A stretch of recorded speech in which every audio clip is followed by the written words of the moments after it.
What's up, everyone? Lord of Leaks here. And yep, it finally happened. The official release of teaser number 2, the Thor one. So now we're gonna do this properly, frame by frame, and figure out exactly where people got played when they were analyzing that supposedly real leaked version. Drop a like to support the channel, and let's go. The teaser opens with tall trees, a heavy forest vibe, and Thor walking through it. But the first detail that matters isn't the setting, it's Thor himself. Watch his hand. He lifts his left hand and wipes his eyes. Not maybe, not could be. It's crystal clear. The guy is wiping tears.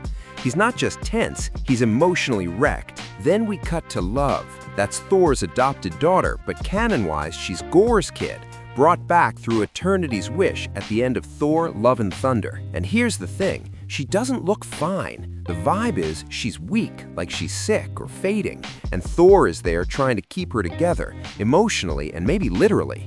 And that instantly opens the scary theory. If Dr. Doom is already messing with multiversal mechanics, that could be hitting Eternity itself. If Eternity is destabilizing, suffering, weakening, Love would feel it first, because her very existence is tied to that cosmic source. She doesn't just have powers, she's plugged into Eternity. Now, another detail people overlooked, they're not on that cozy ship shuttle we saw at the end of Love and Thunder. They're in a house, a real home vibe, which means one of two things. Either they settled on a planet that looks like this, or they've moved near New Asgard and tried to live like actual people for once. Either way, the point is, Thor finally built something he can lose. By the way, I've got an interesting offer for you. If this video hits 200 likes, I'll release another video breaking down the poster.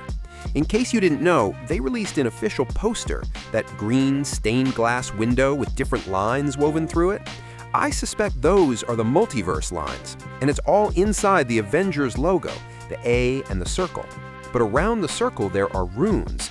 You can dig into them and find something interesting. Let's continue. Quick side note, Love is played by Hemsworth's real-life daughter. Marvel nepotism, sure, but also it sells the chemistry, and they know it. Now look at Hemsworth. He's not in joke Thor mode. He's huge. He's back in serious shape. Thick, heavy, Infinity War energy. Maybe even more. Short hair, clean beard, and then that armor, darker, almost black. Darker bracers, darker collar, and the cape is a deeper red. Stormbreaker is still there too, which matters because it screams, this is battle-ready Thor, not I'm retired. And then the emotional hammer drops. We get more shots where Thor is straight up crying, and he's praying to Odin. That's not just drama, that's a warning sign. Thor doesn't pray when he's annoyed. Thor prays when he's cornered. Think about it. In Ragnarok and Infinity War, he'd already lost everything. He was broken, alone, and had nothing left to protect. But now he has love. Now he has a reason to fear. So when he's praying, it means the threat is bigger than him. And that brings us to the most likely Doom connection. Either Doom's actions are making Love sick by destabilizing the cosmic system she draws from, or Doom has done the simplest Doom thing imaginable. He took her, just like Franklin Richards, because if Doom is hunting the keys to reality, he targets the kids connected to cosmic power first. No question, Thor's eyes are glassy. You can literally see he's been crying. And then he looks upward like he's talking to the sky itself. And that matters, because we've seen this exact dynamic before. In Ragnarok, Odin could reach Thor mentally, so the logic is simple. If Thor is praying now, Odin might actually answer. Not just with a warm pep talk, but with real guidance, maybe even a piece of power.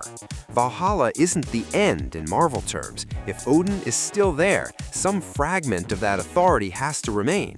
But here's the twist I like even more. What if Thor thinks he's praying to Odin, and the one who hears it is Loki? Because we already have a precedent.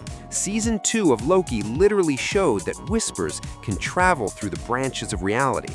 Mobius says, let time flow, and Loki hears it quietly across the multiverse. I'll stay here a little.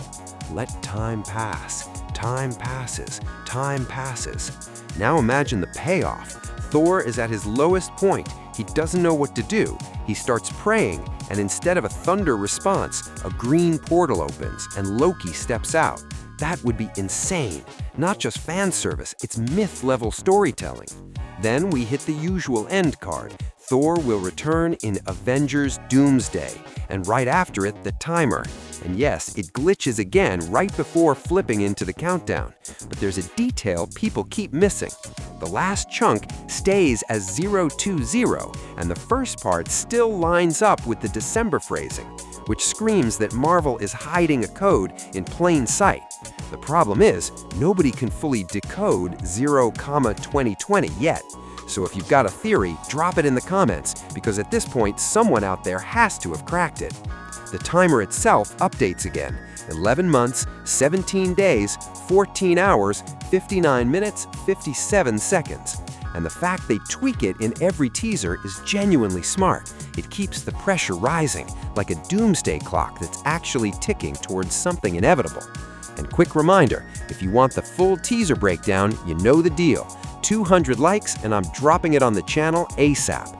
Leave your thoughts in the comments, subscribe if you're into this kind of analysis, and yeah, ciao.